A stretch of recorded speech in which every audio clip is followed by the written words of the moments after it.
This encore season of National Geographic Specials is made possible by the Gulf Oil Corporation.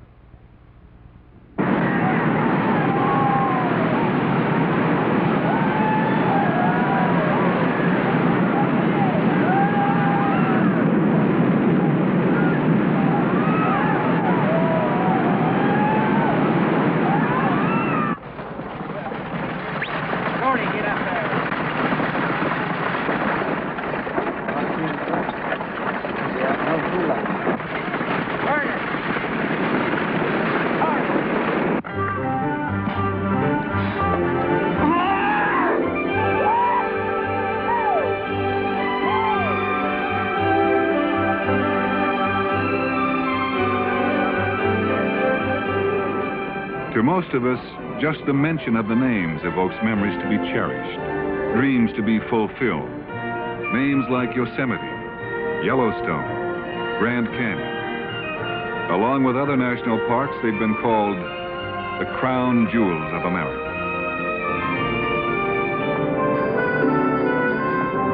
Concerned that the nation's beloved parks are being overwhelmed, loved to death, the government has adopted controversial new policies, dramatically restricting the ways people will be allowed to visit and enjoy them. The National Park Service is entirely correct in moving toward a policy that emphasizes the protection of nature as opposed to the pleasure and convenience of people. The idea is to get away from the old resort or circus function of national parks. No one should be denied the right to see Yosemite Valley or the Grand Canyon, but that right does not extend to the privilege of buying a haircut or a tank of gas or a bag of groceries or decals or a postcard in those places. Anything like that that can be done outside the parks should be done outside the parks. The current policies of the National Park Service are going to have the effect of closing the national parks to the people who rightfully own them. That is, the vast majority of the American people. The Park Service, in my judgment, has succumbed to elitist pressure groups such as the Sierra Club, who want to reserve the parks for themselves and close them to the American people.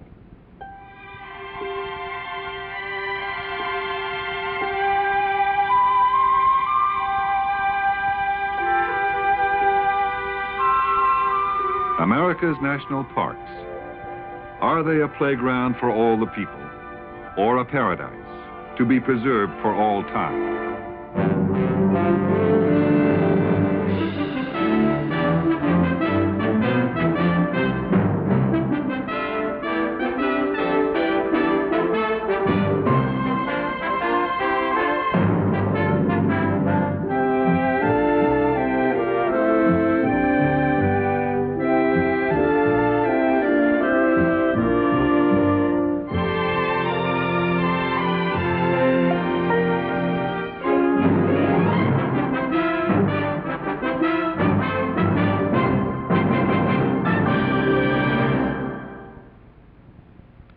I'm E.G. Marshall.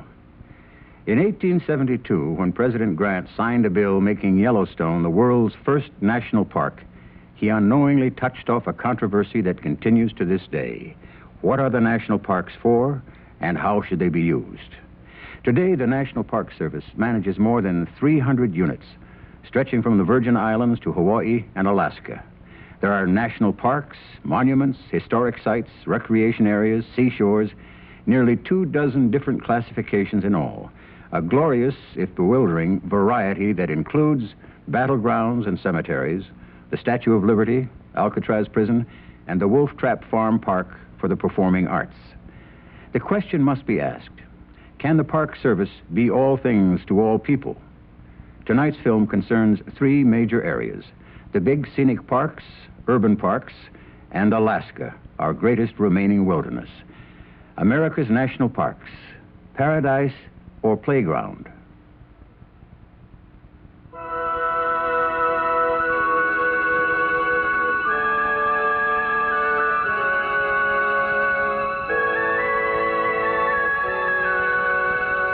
It began more than 100 years ago in a remote corner of Wyoming, the world's first national park.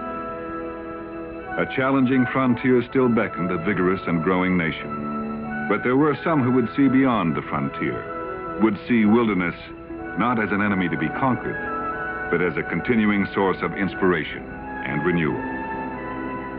One after another, across a continent, nature's extravagant endowments became national parks.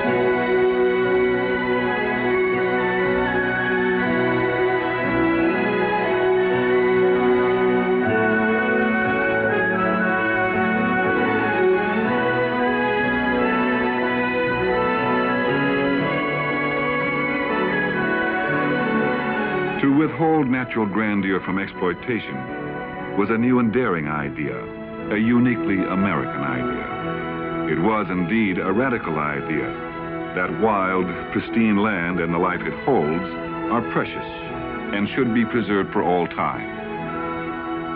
To those who would venture into wilderness, naturalist John Muir wrote, "Climb the mountains and get their good tidings. Nature's peace will flow into you as sunshine flows into trees. The winds will blow their own freshness into you, and the storms their energy, while cares will drop off like autumn leaves." Don't it always seem to go? You don't know what you got till it's gone.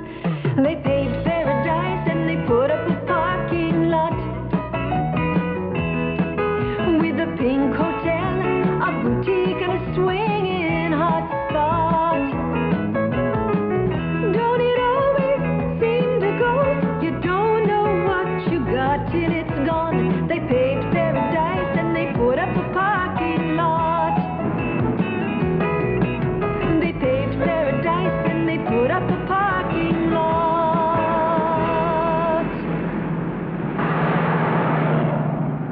Established in 1916 as a bureau in the Department of the Interior, the National Park Service often seems to be struggling against itself.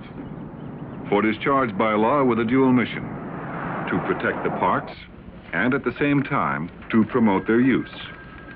Over the years, the Park Service has directed much of its energy and budget to making the parks easy to reach, comfortable, entertaining vacation wonderlands. As the 1980s began, computers were digesting more than 10 years of intensive planning for the park's future operations. Public hearings and private pressures often brought about revisions, followed by more hearings, more pressures, more studies. Millions of dollars were spent on massive amounts of paper, master plans for the big scenic parks. Generally, they aim in one direction: to restore as much of the parks as possible to their natural condition.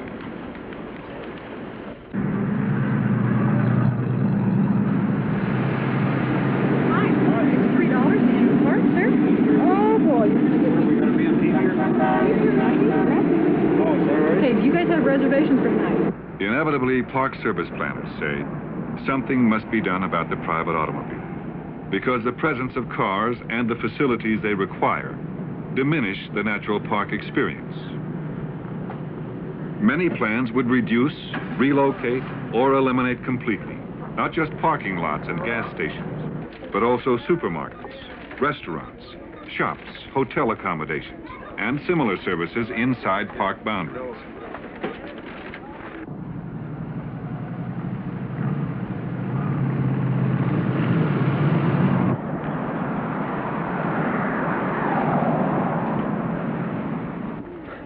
Campgrounds where visitors may live out of their cars or recreational vehicles would be cut out or cut back in many parks. For a generation that has grown up accustomed to the convenience of campers and motorhomes, the new restrictions may seem unnecessary and discriminating.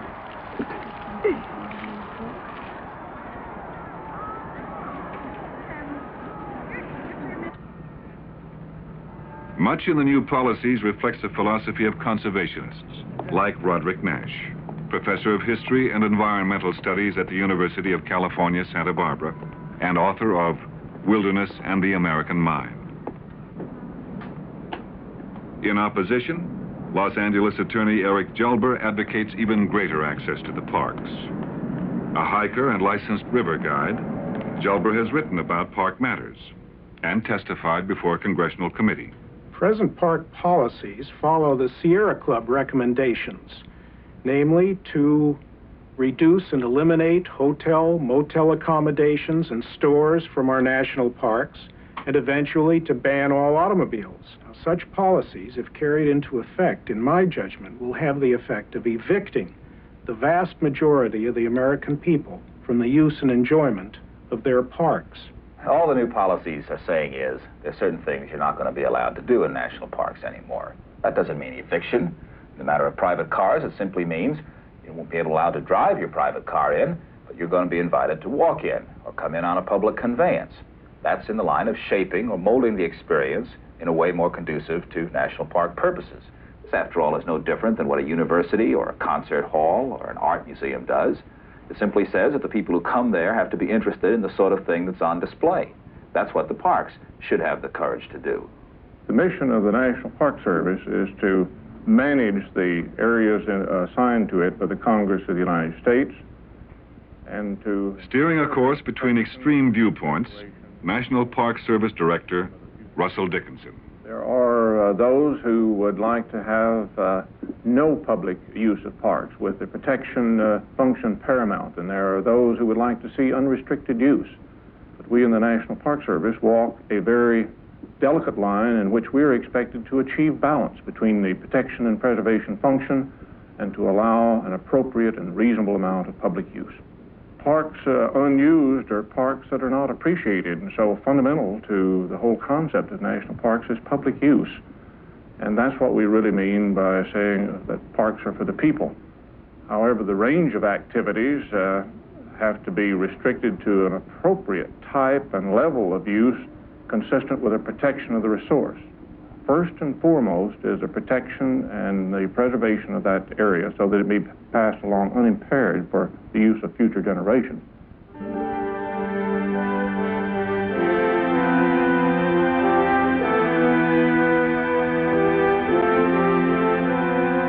In many ways, a model for the new Park Service policies may be seen in Alaska's Denali National Park, until recently called Mount McKinley.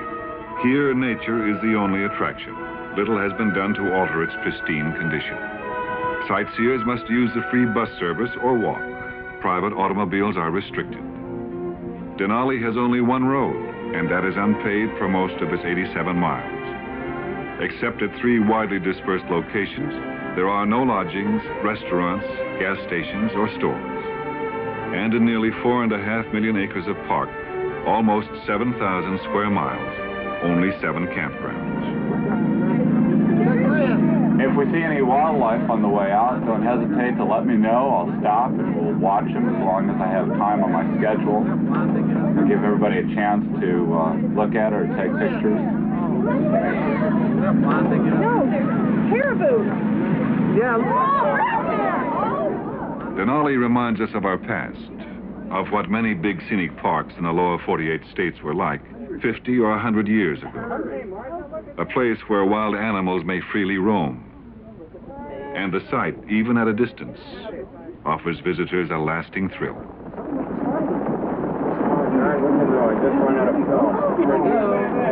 Look at those guys go.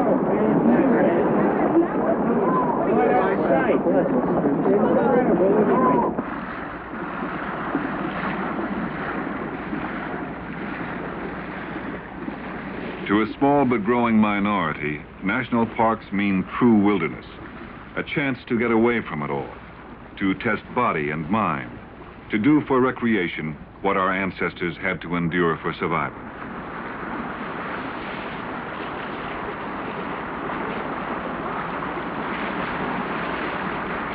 Lightweight equipment and freeze-dried foods have made canoeing and backpacking more popular than ever. Although more than 90% of the big parklands still offer solitude and a sense of renewal, some parks now place limits on the use of wild areas. Here, too, the government's new directives have stirred controversy.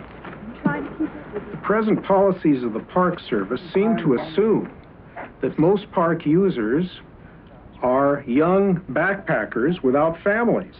Well, that is not true, even today. The majority of park users are families and middle-aged people. Furthermore, our population is aging, and 10 and 20 years down the line, the majority of our people will be middle-aged and senior citizens. Does it make sense today to tear down all the park accommodations that those people are going to need 10 and 20 years down the line? In the first place, there's nothing that says a person 60 or 70 years of age can't spend a night out in a sleeping bag or walk into an area a short ways. Sure, not everyone's going to race up the side of a mountain peak, but it seems to me many older people do covet the opportunity to be alone, do covet wilderness for its manifold values. I would also argue that just because there are, say, more older people proportionally than younger people is no reason to abolish the opportunity for younger people to challenge themselves, to have a place to earn physically, to have wild country to be young and free and wild in. It seems to me that right-thinking older people would also cherish that opportunity for their sons and grandsons. Whatever the future may hold, most visitors today just don't go to the backcountry. Instead, they crowd into small areas around major attractions like Old Faithful. Almost all who visit Yellowstone National Park see Old Faithful, but very few who visit Old Faithful see all of Yellowstone. By restricting automobiles and relocating various conveniences, the Park Service hopes to reduce congestion around the famous geyser.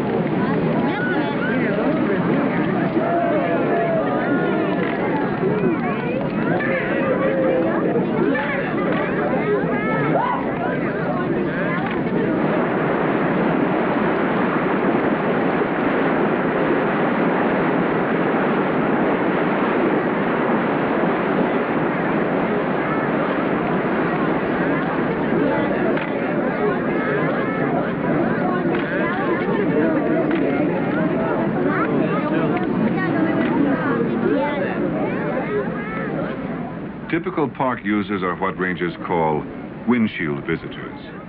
Families who leave their vehicles only briefly at showplace features. And they do it all mainly in the summer. In Yellowstone, the season is short, less than 3 months. Inevitably, they leave their mark.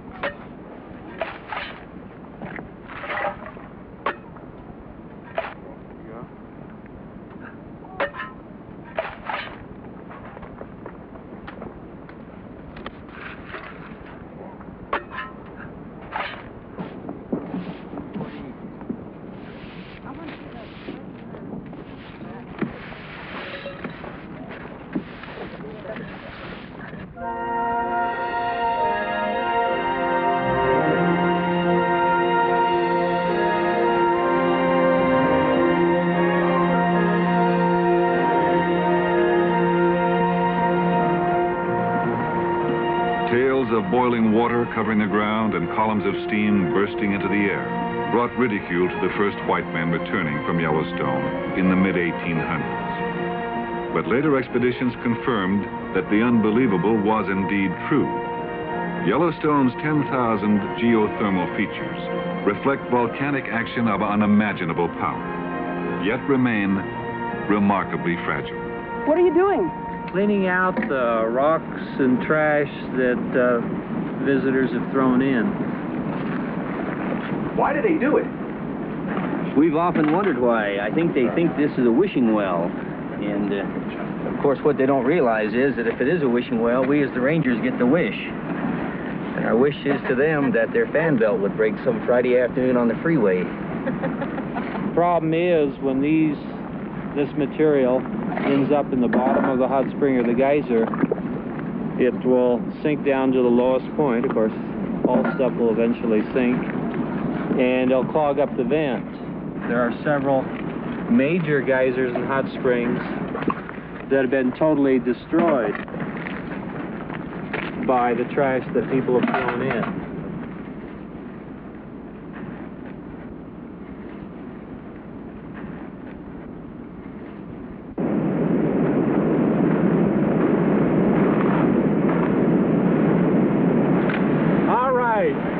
The park ranger. For generations, he has symbolized the clean outdoor life and conservation of nature. The idealized Boy Scout grown up. The pay isn't much, starting under $12,000 a year. But to those who love the outdoors, the work is so attractive that the Park Service gets 1,000 applicants for every job. Best way to enjoy this park. Almost without exception, park visitors come away with glowing memories of the friendly guides and counselors in the big Smoky Bear hats. If you see a bear or moose or any other large animal, don't try to walk up to them. They think you mean harm. It's a good idea to make noise when you hike. Bears are especially dangerous when they're surprised.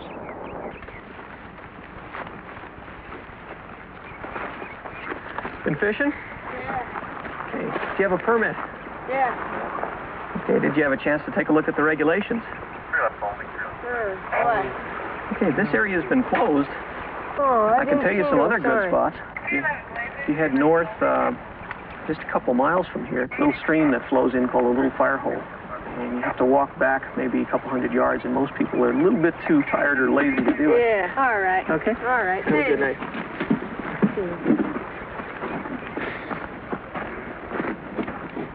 Picnic 24, cancel the call, 6TL49 is handling. Negative contact. In recent years, a new image of the ranger has emerged. The ranger as police officer, patrolling the parks in a high-powered radio car, revolver and handcuffs on his belt. Crime in the parks has increased as visitation has increased. More people, more crime. The job of a ranger is to protect the people who visit the parks. And in today's urbanized United States, the job of the ranger is changing from what it was 20 to 30 years ago. The ranger today has to be trained in law enforcement and self-protection. And we try to select people who are compatible with this particular function. So that means that we have essentially a different kind of ranger today than we had in years past.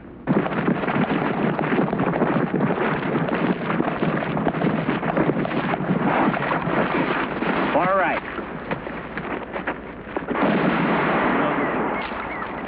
Close your chamber. Turn it right from the hip. Okay, now. Hold it down and just squeeze her out. Get your gun barrel down a little bit. There you go. One more time. All right, keep your finger off the trigger. Let's go one more time. Cock it one more time. Left center. And now keep, squeeze it off. Okay.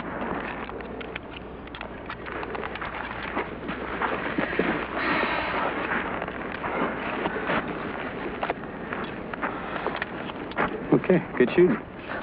How's your shoulder? Fine. Okay, let's go on and see what you do. Many of today's new rangers are specialists in law enforcement. In recruitment, police experience gets preference over forestry or botany or wildlife management.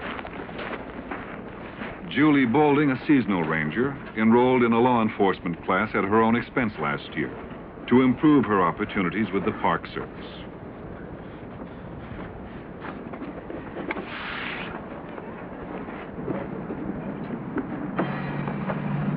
Like all enforcement rangers, Boulding must be armed whenever on duty. Although at times she wears a revolver on her belt, as do most rangers, she prefers to carry it in her saddlebag. She sees possession of the weapon as a grave responsibility. You always are cautious. You always are maybe just a little bit fearful, but that probably makes you better because the caution and the attention you devote to your job is going to make you more capable as a ranger. So I'm afraid, sometimes a lot, sometimes just in the back of my mind, boy, I could really run into some loonies tonight. It's a different perspective, I think, when I put the gun on. And when I realize what I have the power to do and what I may be called upon to do. And I always think about it. When I first got here in May and I didn't have the horse, I was doing the same thing, dealing with people on foot or in a car on the law enforcement level, and I never, ever had a positive response. I mean, people would say, why are you hassling me? Why are you doing this to me? And leading that horse around or being on that horse for some reason gives people the idea that it's a figure of authority. Whatever it is, I get few arguments, no matter what I'm doing. And I think that horse is more effective than wearing a gun.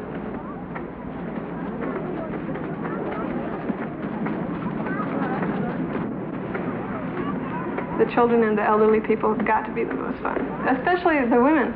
Ladies who were very non-liberated in their day, and they're now in their 60s and 70s, and they come up to me, and I can't believe that I'm doing this.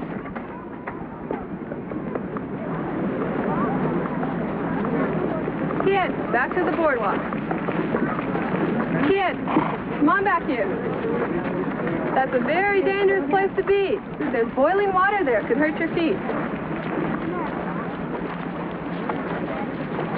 Okay, all the way. Hit your shoes. Come on.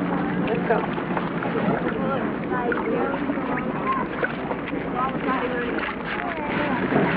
Very, very dangerous spot for the children. Stern disciplinarian, friendly counselor, fully armed police officer. These are some of the roles Julie Bowling must fill as a guardian of a priceless national resource. That's why we want people on the boardwalk, okay? Okay.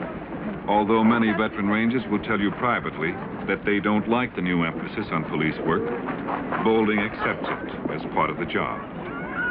In many ways, not least because she's doing what used to be considered man's work, Julie Bowling exemplifies the new look of the park ranger.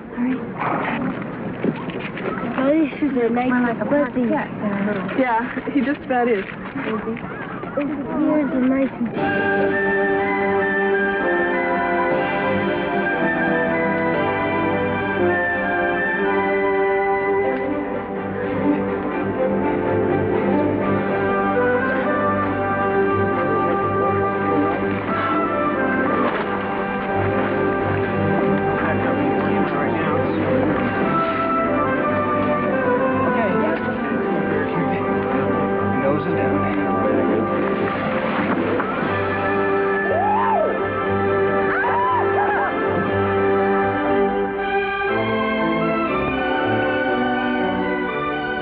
America's restless search for new fun and thrills inevitably finds its way to our national parks.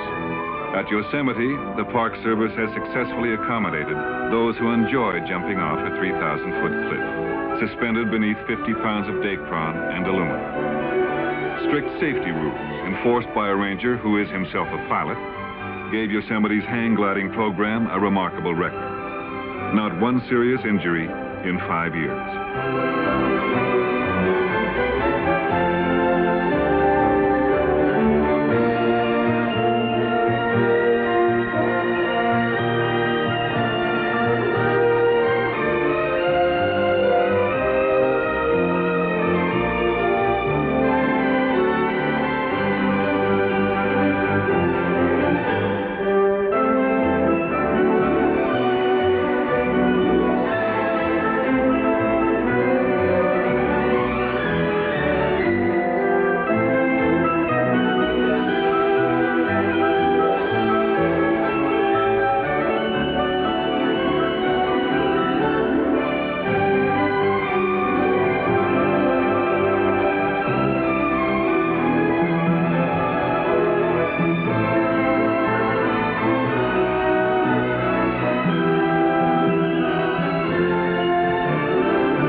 Photographs can reproduce, no words can adequately describe the experience of seeing the Grand Canyon for the first time. President Theodore Roosevelt called it the one great sight which every American should see. And he said, "I hope you'll not have a building of any kind or anything else to mar the beauty of the canyon. Leave it as it is. You cannot improve on it. The ages have been at work on it, and man can only mar it. Now, as the Park Service plans to remove many shops and services from within sight of the rim, there are some who would make access to the canyon even easier for the average tourist. It's always struck me as a great shame that so few people who come long distances to see the Grand Canyon never get to the bottom of the canyon, where the river is, the most interesting part and beautiful, where it runs through rocks billions of years old. I think the most sensible thing would be to put an electric cable car from the south rim down to the river and back up again in some inconspicuous fold of the canyon where visitors could travel down to the river through ages of geologic time and back up in the space of a day. I'm for letting people pay the physical price. I'm in favor of keeping some things hard rather than easy. And I think this is really the highest sense of democracy, equality of opportunity. The concept of a tramway is absolute equality. Anybody can go there. There ought to be a few places that you have to earn. It seems to me also that we have an opportunity in the parks to do something different than is in Europe, for example, where they have the tramways and the restaurants on the tops of the mountain peaks. That wasn't the way our history was shaped and our characters formed. Although it bears the look of eternity, the Grand Canyon of the Colorado River is a fragile wilderness. To protect it, the Park Service imposes strict limits on its use, and every river trip must have an official permit. Most people make the journey aboard big inflatable boats powered by outboard motors. The average trip takes a week, costs about $100 a day. 19-year-old Bill Bryant, a physics major at MIT, pilots a big 30-foot-long boat during his summer vacations. On the river, he is skipper, guide, cook, and historian. We're coming up to Hance Rapid. It's one of the larger rapids in the canyon. It's named for the first white settler on the south rim of the canyon, John T. Hance. We're going to pull in right here and go down and have a look at it. It's a pretty big rapid. We like to look at it sometimes.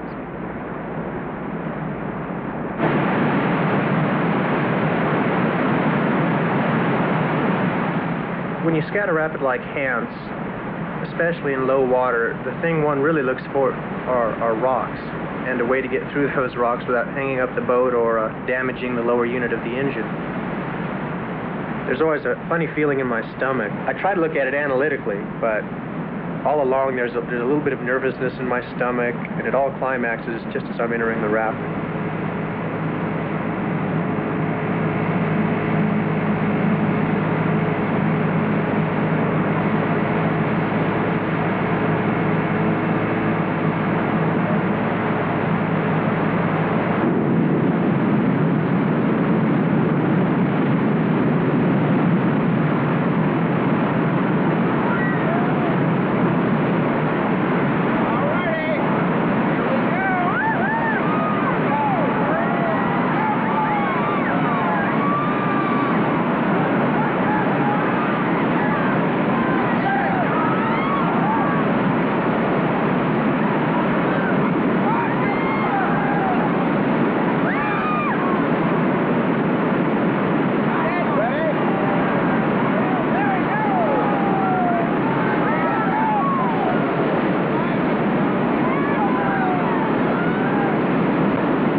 When most of our passengers get on a boat at Lee's Ferry, they're running the river simply because they've heard about the rapids down there, and it's some new, exotic, wet roller coaster that they want to ride on. I think after a day or two in the canyon, they start realizing that a river trip is more than that. Sure, the rapids are there and they're exciting, but that's not what a trip is all about.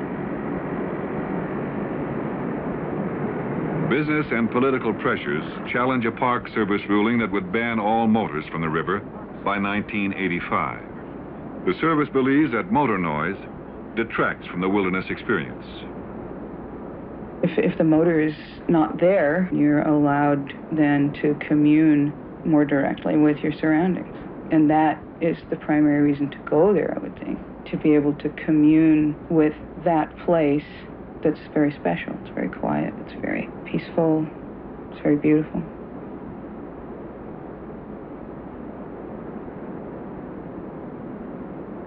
The big motorized rafts changed the character of a Grand Canyon River trip. No longer was the experience restricted to a few skilled and hardy adventurers. The river-running equivalent of oceanic luxury liners, they cater to those who like their fun in comfort.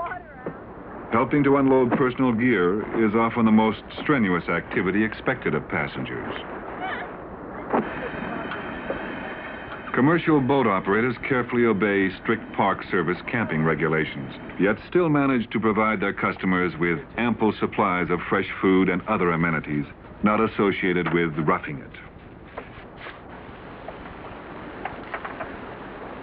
Campsites must be left as they are found. Park Service rules require that everything brought into the canyon be carried out, including human excrement. From the beginning of history until 1949, fewer than 100 persons had floated down the river through the canyon. By 1960, the total was still under 1,000. By 1980, some 14,000 were making the trip each year. At the height of summer, river traffic often jams up at favorite excursion spots. Getting rid of motors, says the Park Service, would eliminate congestion.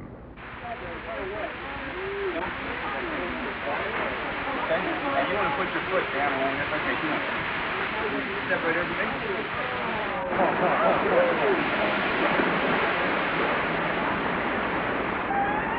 Even with occasional crowding, passengers welcome every opportunity to stretch their legs and take a refreshing dip in clear water more comfortable than the river's frigid 50 degrees.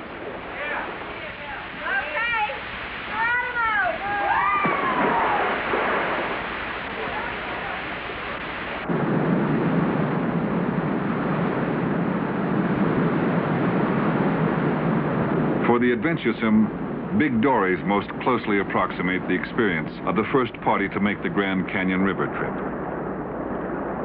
In the summer of 1869, Major John Wesley Powell, a one-armed veteran of the Civil War, led 9 men on an epic adventure, an ordeal that tried each man's courage and fortitude to the ultimate.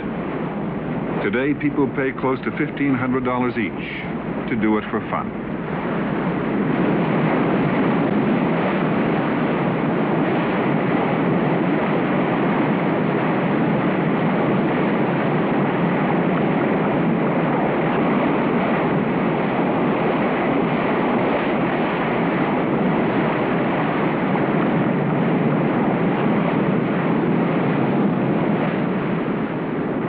Inflatable rafts holding 2 to 7 passengers are expected to carry the bulk of river traffic should motors be banned. The Park Service says the no motors policy would eliminate noise pollution but would not reduce the numbers of people making the trip.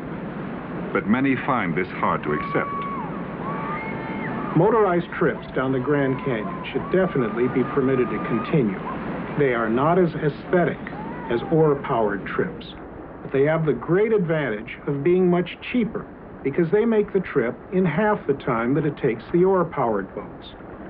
The motorized trips are in boats that are much larger, and they give people the feeling, the illusion of safety, although the oar-powered boats statistically are just as safe. If the Park Service eliminates motorized trips down the Grand Canyon, they are going to be putting a Grand Canyon River experience out of the reach of the vast majority of American families. The Colorado River in Grand Canyon National Park is park backcountry. It should be a wilderness. It is a wilderness. It seems to me that motors on rafts have no more place there than, say, trail bikes on the John Muir Trail. If that means that some people can't get to do the river trip because they don't have enough time, say, to float through with oars, they need to go through in 4 or 5 days, I say these are precisely the people who haven't made the personal commitment, haven't made the investment in energy and possibly in money to deserve the experience. Sure, I'd be discriminating against those people, but it seems to me there are plenty of people who want that experience without the motors, who don't want the motors intruding on their trip, even though they may be on another boat, and who are willing to make the investment in one of life's truly great experiences. Well, I'm really torn between two ideals. On one side, I can see motors do take away the natural sounds of the river, but a lot of people would not be able to take a rowing trip and would not be able, therefore, to enjoy a canyon experience if they were not allowed access by motor. It's a difficult question. There are several things to be said on both sides.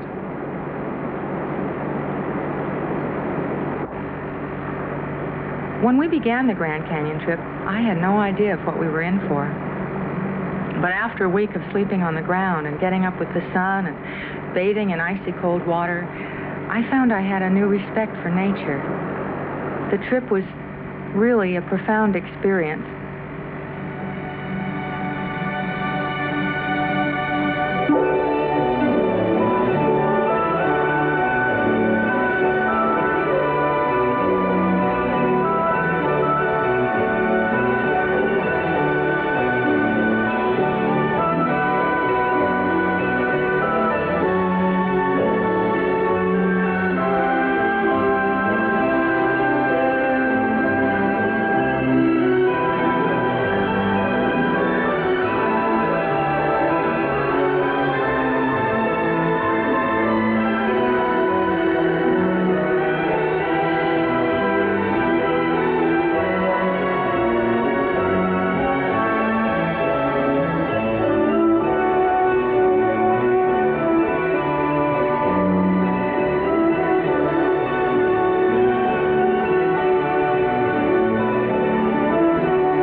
America's crowded big cities, the National Park Service sees a new frontier. Not natural wonders to be protected, but millions of people as a new clientele to be served. Like most government bureaucracies, the Park Service feels a constant need to strengthen its political muscle. And the nation's big cities represent a great many congressional votes. It has begun operating in New York and 5 other major cities, on the premise that it is the government's job to bring recreation, education, and other park services to people who cannot or will not go out to the big scenic parks.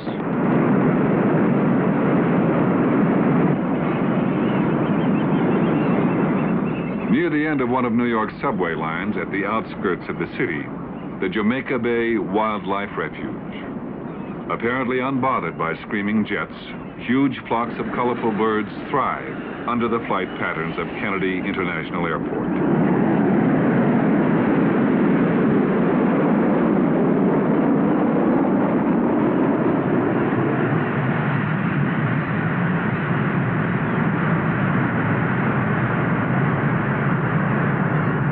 In less than 30 years, the number of species identified has jumped from 63 to over 300, and the area is now a haven for many exotic birds.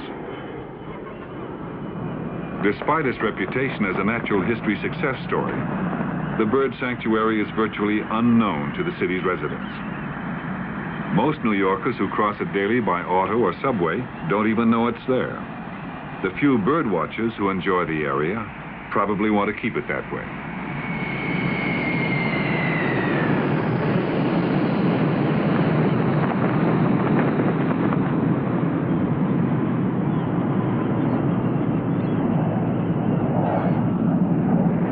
A few miles away on the Atlantic Ocean shore, Park Ranger Darrell Stone patrols another of the many different units that make up the sprawling complex called Gateway National Recreation Area. Occasionally I'll get up and I'll be putting on my uniform and looking at myself in the mirror as I'm getting dressed and seeing my park ranger uniform. And then I'll look out the window and see the skyline of Manhattan and say, what in the hell is a park ranger doing in New York City? On a stretch of beach set aside to protect a colony of nesting shorebirds, the ranger's sharp eyes spot a wandering tern chick, and Stone interrupts his patrol to chase a youngster back to the nest.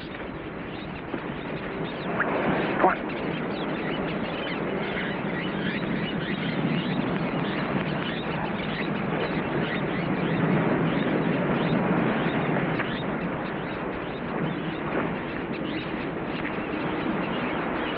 To fulfill his primary role as a steward of the land and wildlife, Stone must often call upon his police training. Good afternoon, sir. May I see your pass and permit, please?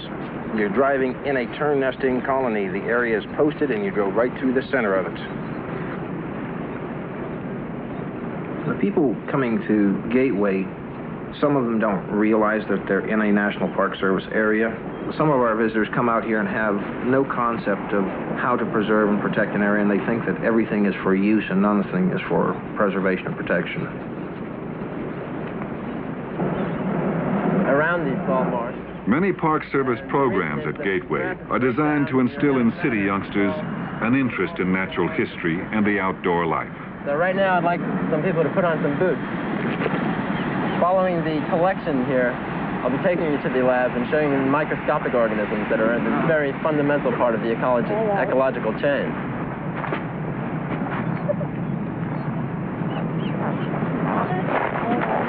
Another thing that you should be feeling right now is you should be noting anything you can about the water, the environment, and you should always observe everything around you.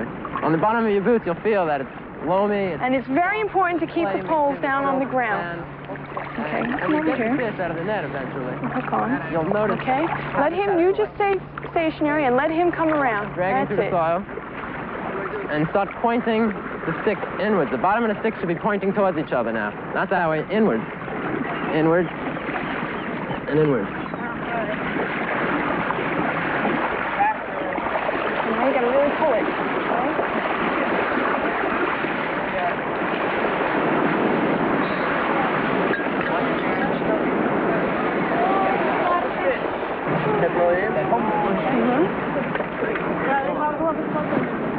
All right, this is the silverside, once again. The common silverside. Why you caught so many at the same time is because they're schooling fish. We have a sample of two fish in the same family. It's the pipefish and the seahorse. The variety you see here is for a good reason, and again, it's because there's marshes, it's rich organic water, and the young do very well here because of the small matter and the small organisms. Later on, we'll see a lot of organisms living in and on marshes.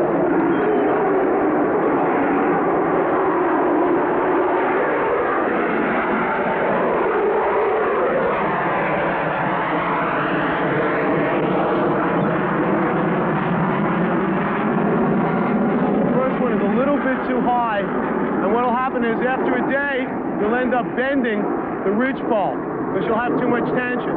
And again, it's going to ruin the tent. It's going to cost money to repair. So you can start by putting it down on the third or fourth and then adjust it afterwards.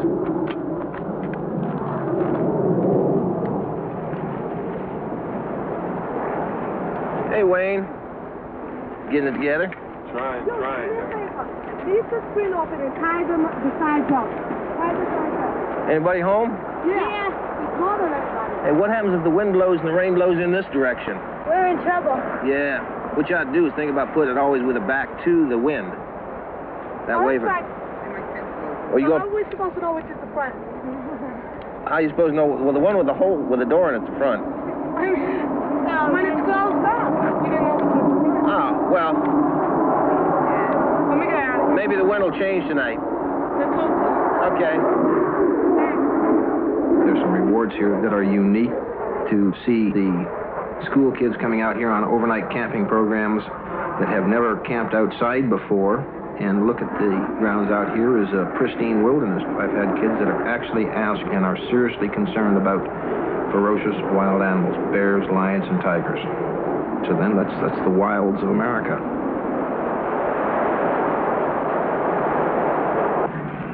I came to Gateway for the same reason I went to Vietnam. I don't believe what people tell me. I have to find out for myself. I'd never been to an urban park. They're still new in the system, and I didn't know if they were good or bad, and so I couldn't make a value judgment for myself until I came here. I found out that urban parks are desperately needed because people in a inner city environment just can't catch the A subway to Yellowstone or Grand Tetons, that there have to be quality recreational experiences within a close proximity to them. The major attraction at Gateway, getting most of its 9 million yearly visitors, is Jacob Riis Park, a city beach and playground rescued by the federal government when New York teetered on the edge of bankruptcy.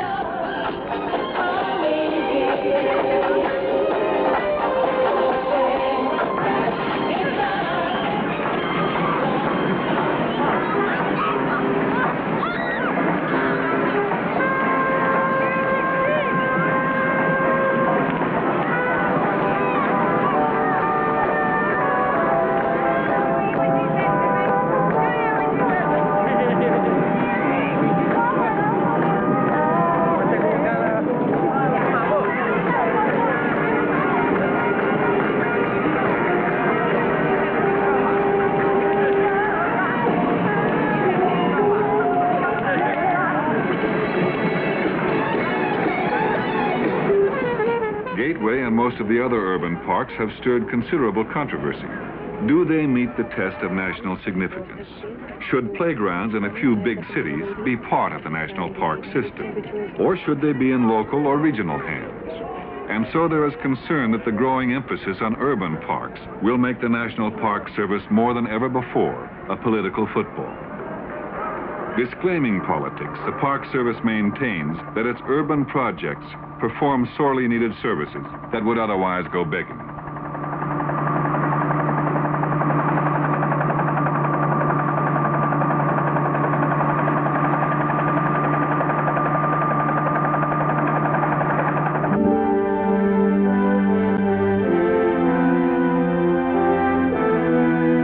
Alaska, America's last frontier. Endless vistas of unscarred land, its waters pure, the air clean and fresh.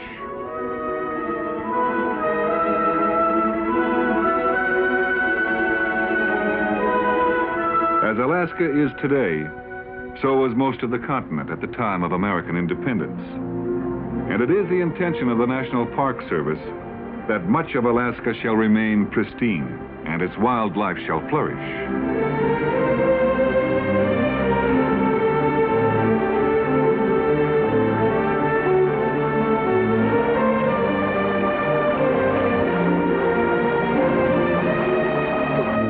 Over strenuous objections by most of the state's political, business, and labor leaders, Washington designated huge tracts of Alaska as park areas, putting the land in the bank, so to speak, for future generations. Alaskans protested the locking away of so much of their state. The Park Service held that the lands belonged to the entire country, a new set of crown jewels for America. The thought is for the distant future, 100 or 200 years from now, and the hope that salmon will still be making their epic journey upstream in sufficient numbers to perpetuate their kind, and in so doing supply food for all the creatures that prey on them, in nature's way of things.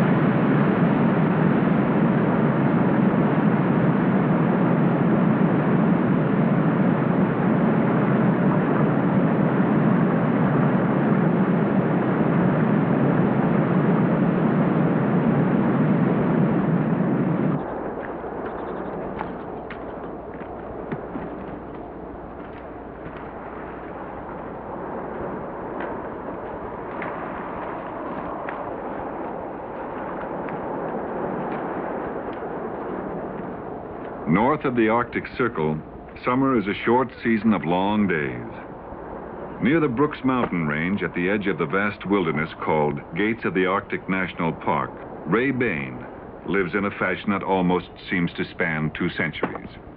Although his cabin has electricity and a telephone, it lacks plumbing, and only the wood he chops will keep him warm during the long, dark winters. An anthropologist who works for the Park Service as liaison between the government and local populations, Bain has strong feelings about Alaska's future. Here we have an opportunity to save something that's been like this since the beginning of time. We have a natural heritage here that is unaltered. This wilderness is here in total today. We can either keep it as it is, protect it for what it is, or we can destroy it. One of the two. We can't make wilderness. We don't have that ability. We do have the ability to destroy it, but we don't have the ability to make it. For all of our power and all of our technology and all of our wealth, we don't have the wherewithal to create this. This is a heritage that belongs to America. If people say, well, why this? Because, after all, how many of us will see it in person? My answer is I may never see the Liberty Bell, but I'm mighty happy that someone's taking care of it.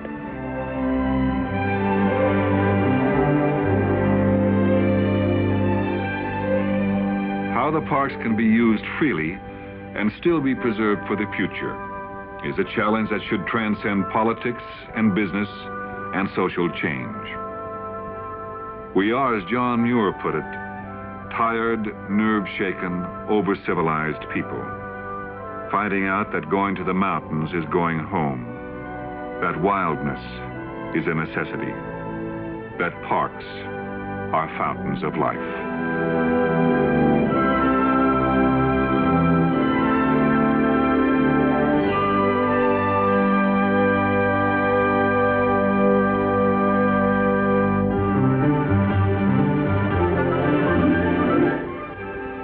This program may be seen again Saturday afternoon at 1. Please join us again next Wednesday night at 7 for our next National Geographic special, Living Treasures of Japan.